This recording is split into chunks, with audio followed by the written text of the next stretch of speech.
Hello and welcome everybody. I'm a bit late today, but we have the global patch notes for April 11th.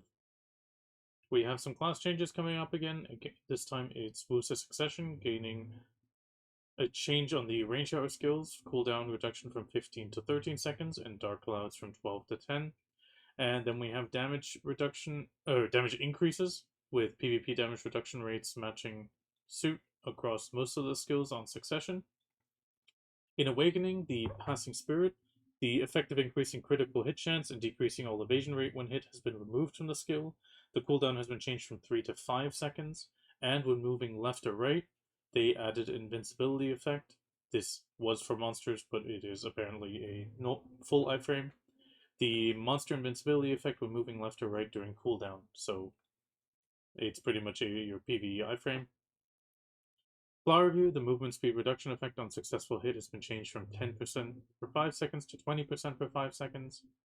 The Flower Calling, the amount of health recovered upon a successful hit has been changed from 103 to 120, and the following techniques have been improved to enable faster activation when linked out to use, which is the Yangbang Step, Xianxian Steps, and the stronger Xianxian Steps and Side Kick. Flow back off and the Black Spirit flow back off. The skill cooldown has been changed from 9 to 7 seconds. The casting speed of the skill has also been greatly improved, and the status effect has been changed from a float to a knockdown. Passing Spirit, the skill cooldown has gone from 6 seconds to 7 seconds. This has been changed so that the damage is reduced during cooldown, and they added a 6% effect to reduce all evasion rates for 10 seconds when a hit is successful. The 20 AP effect for 10 seconds while using a skill has been transferred to the Sidekick skill. And here we have the Sidekick with the plus 20 AP for 10 seconds. Flow Get Going, the skill cooldown has been changed from 9 to 7 seconds. Harvest, the cooldown from 10 to 7. The Flow Sowing, the skill cooldown has changed from 10 to 7. And Flow after using the Harvest skill improved to link faster while using the Sowing skill. The attack action speed of hit 1 has also been greatly improved. The moon rising brightly, the timing at which the final hit is applied has also been changed to the same. Harvest flow, if the fresh flower of the sowing or rising skill was already created, it is improved so that the fresh flower explodes immediately during the last hit. However, it is activated when Usawa Salikot are within a certain range. Song of the Moon, the skill cooldown has been changed from 14 to 10 seconds, and the Doomflower brand effect that was applied when using the skill has been removed. Flow while using the skill added so that the effect of the Manbohari skill is applied. So accordingly, the Flow Moon Song has been added to the description of the Manbohari skill. Here we have Song of the Moon before change and after change being visible. Then we also have damage adjustments, again going upwards in a lot of cases, with PvP damage reduction rates following suit as it has been the last 2 weeks. So going through this, all the damage is generally improving by, well, 1000% or 10%, while the PvP damage reduction rates are matching suit in most cases. Then we have Maegu, here translated as everyday. I guess for some people, the Maegu really is their everyday class. We only have damage changes on Succession. The damage is going up a tiny bit in a lot of cases, from what we can see. I think there was one that went down a little bit.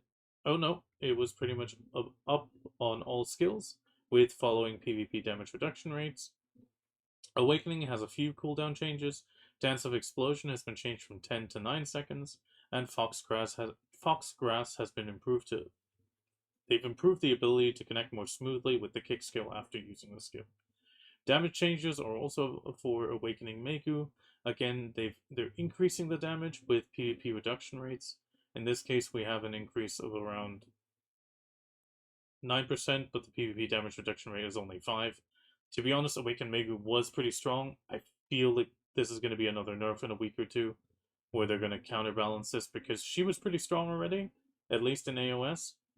And generally, when I've encountered Awakened Maegus, they do a lot of damage with good players behind them.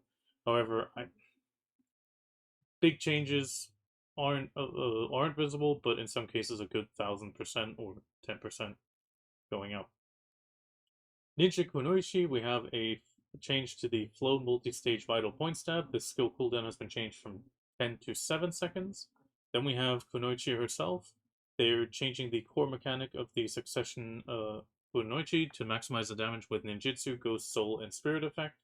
Effectively, before it was easy to obtain a soul and spirit effect, but the ghost was difficult, and this will have been made easier now. So first off, we have the Insul Ear, Insul Soul, Insul Spirit. Okay, that's probably up here the Ghost, Soul, and Spirit effect. The duration effect of Ninjutsu Ghost, Ninjutsu Soul, Ninjutsu Spirit has been changed to be applied for 30 seconds.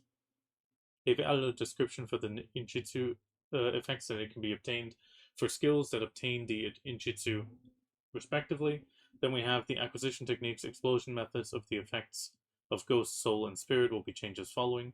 So, Art of Humanity, acquire Ghost, Soul, and Spirit. Ninjutsu skills that gain the, guessing that's the Soul effect, will be changed to Strong Shadow Step, Strong Crescent Slash, Strong Ankle Slash, and Smoke Screen and Legend. The Woodblock Comb can no longer gain the Ninjutsu Ear. Actually, I think that might be Ghost. The other effect that can gain Soul are maintained as Strong Shadow Sect, Strong Binding Trap, and Strong Foxclaw, and the ninjutsu skill that gained the effect. The Spirit effect are changed to Strong Shadow Blast, Strong Tengen Cut, and Strong Vital Stab. The Explosion of Humanity, the Shuriken throwing technique consumes the ninjutsu Ghost, and the effect of causing stiffness on successful hit has been removed. The Explosion Ghost plus Soul, or Ghost plus Spirit, or Ghost plus Sprite effects are removed. The River Shadow faction, the burst of energy of the magic has been removed. They changed so that the character is not affected by the camera rotating after landing. On stepping on shadows, again, the burst effect of the magic has been removed. Accordingly, the skill's explosion damage is applied as base damage. Shadow Explosion, the burst effect of the magic has been removed as well. Accordingly, the health recovery effect when a hit is successful is applied to the basic effect of the skill, and the health recovery has been changed from 167 to 200. Damage distribution effect has been removed, and when linking with Sky Step technique, the motion of returning to the standby position has been changed to be more natural. Crescent Moon Slash, they've improved to successfully link when activated while using other skills. The damage of the following skills has also been adjusted. There is a note of the Crescent Slash skill will now deal reduced damage to both PvE and PvP when used during cooldown. The Ankle Slash will now also deal reduced damage during cooldown. And here we have the reduced Crescent Moon Slash and Ankle Cut going from 1802 to 3611 and 1064 to 2781. Then we have Succession Decay getting hit by some changes. So we have the Dark Bullet. There is a issue where a target would not be hit in certain situations when using a skill. This has been improved. Accordingly, when firing a projectile, the character's direction will remain in the direction they were facing at the time of firing. On the execution skill, the damage of the skill has been changed to be the same as the damage of the execution skill. The Black Rose skill that blooms after using a skill has been changed to link from the second hit. Accordingly, the description has also been added. The Land of the Vidir, they've improved the smoothness of skills after using them. The Knife of Destiny, when a hit is successful, the amount of defense reduction for all enemies for 10 seconds has been changed from 15 to 20. The Scratching Madness, the Prime Scratching Madness, the skill cooldown has been changed from 4 to 5 seconds. The Legend Flow Scratching Madness, the skill cooldown has changed from 9 to 7. Madness of the Vidir, the skill cooldown has changed from 9 to 8. And the Blooming Black Rose, skill cooldown has been changed from 10 to 8. Then we have the damage adjustments in succession. The damage rates are going up a little bit, sometimes up to 1,000, but usually between 200 and 1,000. Judging here, there is the Prime Permeating Darkness going up a bit more, but again, all the PvP damage reduction rates seem to be following suit, so more PvE damage than PvP. In Awakening, the cooldown of Reign of Despair has been changed from 10 to 7 seconds, and the Hands of Grudge has changed from 6 to 7. Awakened DK is one of the losers of this patch, I would say. All the damage is going down a little bit, pretty much as the opposite of the Succession, but the PvP damage reduction rates are also going down in suit, so this could be a positive win. I mean, it is less damage, but overall the PvP reduction is maintaining the balance. Then we have on Deadeye, the Strike that pierces the sunset, the firing speed of the skill has been slightly increased. On the flow aim skill, the damage amplification effect on the last shot has been changed from 150 to 100%. Then we have the damage changes. So on the Gunman is out, Live and Marnie, pretty much Marnie going down in damage, while same for the Live. The strike that pierced the sunset, again, the damage is going down overall. So in the live bullets, it's going down, and Marnie is also going down. Jin Mobile Fire, the hit damage from 4,680 going through to 3,7 on live bullets. Again, Marnie, same thing. Starlight Cannon, the damage is also going down. This one a little less. PvP damage reduction rates aren't going down as hard in this case, so there might be some damage loss looking at these numbers. Then we have Chaos, again, damage going down. And same for the Marnie. And then finally, Rapid Fire is also going down in damage, with PvP damage reduction rates also going down, but again, not as significantly. Warrior Awakening is also getting hit again with the damage reduction stick. So we have Burning, Overwhelming, Madness Breaker, Sack Strike, Grave Digger, Crush, Armor Breaking, Teaching the Sky, Ankle Break, and the Black Spirit Crush. They are all going down a little bit, with PvP damage reduction rates also being reduced again, but overall a bit of a damage nerf.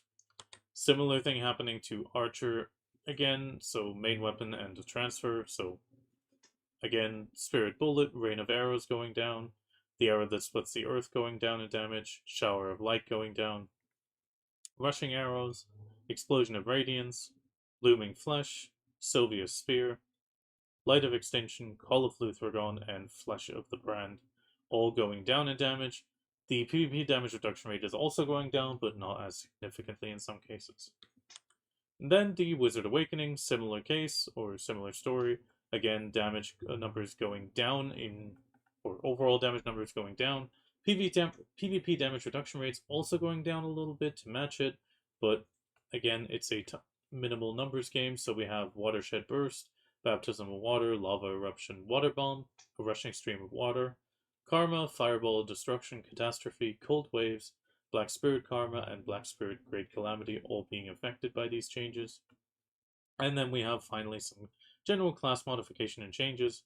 The Kunoichi Prime, the description of the defense hit for the Shadow Blast technique has been changed to match its actual effects. Archer, Darkness Cut, the phenomenon where the critical hit chance increased effect was not applied when using the true skill has been fixed. And Dark Knight Flow, the description for the Vidier's Assault skill has been corrected to correctly match its effect. Maegu, the description of the Foxgrass has been changed to float when 2 hits are successful to match the actual effect. And Deadeye, they fixed an issue where the description of the Marnie effect was not included in the skill. Then we have some small item changes. The item descriptions for the following items have been improved. So the red beans, buckwheat, soybean, mung bean, cottonseed oil, cooking wine, corn oil, and soybean oil sold by the Land of the Morning Light cooking vendors is being adjusted.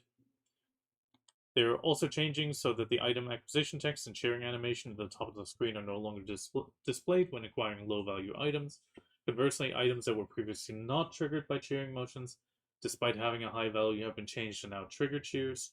So here we have a few changes. So the Narg earrings, Forest Rhonoros rings, Sissel necklaces, and Orkin red belts will no longer cheer. Items that have also been changed to not display cheering motions are Bloodstones of Zarka, Karanda's Claws, Alcars, again, Nark's ear decoration, and the Altar's Hidden Light Belt. Not sure what translation that is. And items have been changed to output cheering motions, for example, or the Crystal of the Leader Alcar, Crocodolo's Origin Stone, Strange Fish, and Fish with a Strong Flavor. The step-by-step reduction of the cheering motion has been readjusted to match the item value as well, so the 3 existing cheering motions have been improved to be displayed appropriately according to the value of the item contained. So Cheers Production 1, when obtaining a low-value item, they will produce a cheering motion where you just briefly crouch a little bit. The other one, you do a fist bump, and then the final one, you do a little jump and fist bump in the air if you require a high-value item. Then we have the biggest thing that some people might be waiting for, Sangoon Calamity 8, 9, 10. Golden Pig King 8, 9, 10 is finally joining Sangoon 8, 9, 10. So again, we have these same changes. So number 8 required 330 AP is required, and for the 9 and 10, 350 or more. In a difficulties higher than the base, the abilities of Jewel Light are no longer applied, same as Sangoon, but they do share the weekly subjugation count as the existing Black Shrines. When you defeat the Golden Pig King, you will gain the following loot. So again, we have loot that is guaranteed. 2 1 kg gold bars, 8 and 13 memory fragments, rice bar, Ongik flames, sealed black magic crystals, incomplete firestones, traces of nature, black stones, Sangpyeong coins, and again lightning trace when opening the first grade. So this is for the 1st to 9th rank, and again the same loot obtained by chance as before, up to do earrings. So overall, pretty much the same as Sangoon, with slight changes on what accessories. This is across the board still quite good. Then the cooperative subjugation boss Atoraxxion in Elvia has been improved so that when its health is below 20% and it uses a specific attack pattern, it will be stunned if it absorbs 3 or more pursuing planetary spheres. So if you move 3 spheres into her, she will get stunned now. When the colorful eggs summoned during the heart-pounding egg plate, and they're summoned inside terrain, they will now be moved to the opponent's location when they moved away from the closest opponent. Quest and knowledge. There has been a notice added for the quest Calphion Alina's intentions, and the quest related to the NPCs that disappear when accepting the quest, stating that the 2 quests will be completed at the same time. They've also added knowledge related to the saltwater crocodiles. For UI changes, the fish atlas or fish guide. When catching a fish, a UI has been added that indicates if you have caught a fish larger than your current record size, which is going to be on the left of the catch screen. This icon will appear when you catch a fish that is larger than your previous size, and when you click the icon, a screen called Refresh Maximum Size will appear, where you can check the type and size of fish you've caught. You can also access your fish guide at the button at the bottom of the screen, and if you close the screen, the icon will also disappear. Furthermore, the UI has also been improved to make it easier to compare fish you haven't found in the fish guide with fish you have found. So here we have an example of the current fish guide. It is a little bit hard to tell what you've caught, and in this case we can clearly see what has not been caught, while what has been caught. Knowledge images have also been added some. They've also added some more knowledge images for more fish. So overall, we have a massively long fish list. The event area guide text next to the right of the auto fishing UI has also been improved. And next we have storage improvements. Improvements have been made so that the items stored in a town warehouse, other than the one you are currently in, can be sold or moved to the unified exchange warehouse. So the central market connection and the sale button should be available now. If you have completed all the Magnus quests, the warehouse material transport button that appears when selecting a different town or warehouse has also been removed. However, if you have not completed the Magnus quest, the warehouse material transport will still be displayed. The description regarding the progress time of the red battlefield has also been changed to be more detailed, and the speed of the collapsing and expanding product list of the Pearl Shop has also been improved. System changes. We can now enter Elvia while a boat is out. However, you will still not be able to board sea vehicles in Elvia. They've also have some general fixes and changes. So there was an issue where some players would see the message "You can no longer enter this map" when guild leagues were matched and were unable to enter the match has been fixed. Some controller fixes have been made for Red Battlefield rules, PC Room Pet UI, and also some pet selection puppet lists. Also some issues with Valk's Cry displays. Also an issue for the Corsair class, which could not complete the True Master of Treasures Ebon Ruth Null one more time, has been fixed. The additional masterpiece item acquired through this phenomenon, Ebon Ruth Null item, will be recovered during the regular maintenance next week. Also some issues for the Desert Nagas. Then also some guidance messages appearing. Also, salvo range of destroyers and merchant ships were awkwardly exposed has been fixed. An issue where movement was not smooth when taking a small boat out of the Elvia dock, automatically moving to a random location has been fixed. Also, some general fixes across the edges of the screen, being unnaturally exposed. Description of some non-trade items were displayed as if they were trade items. So, in general, good small changes, fixing little bugs here and there. There's also a change for the issue where the following large monsters in the ocean area when not gaining knowledge has been fixed.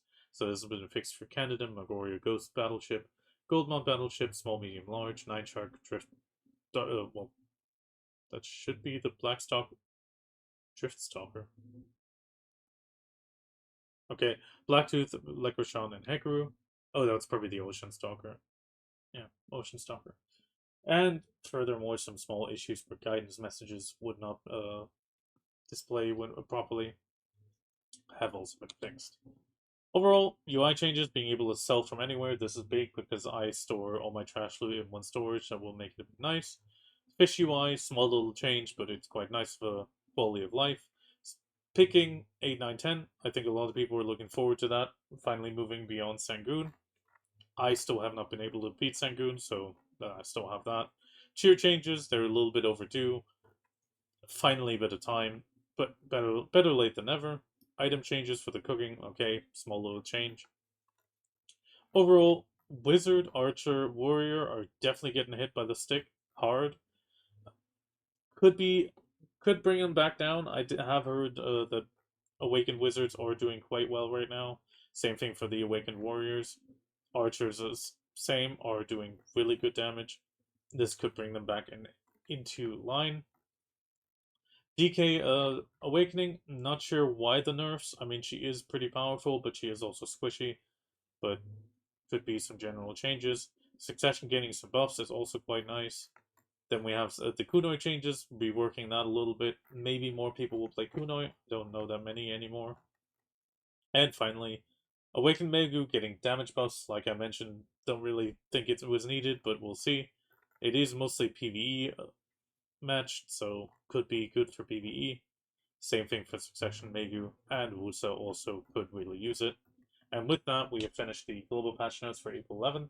Tonight I'll have a snowboarding event, so if you care, you can join me on EU. Val 5, go to the snowboard area, and then just show up at 1930 CEST. Thank you very much.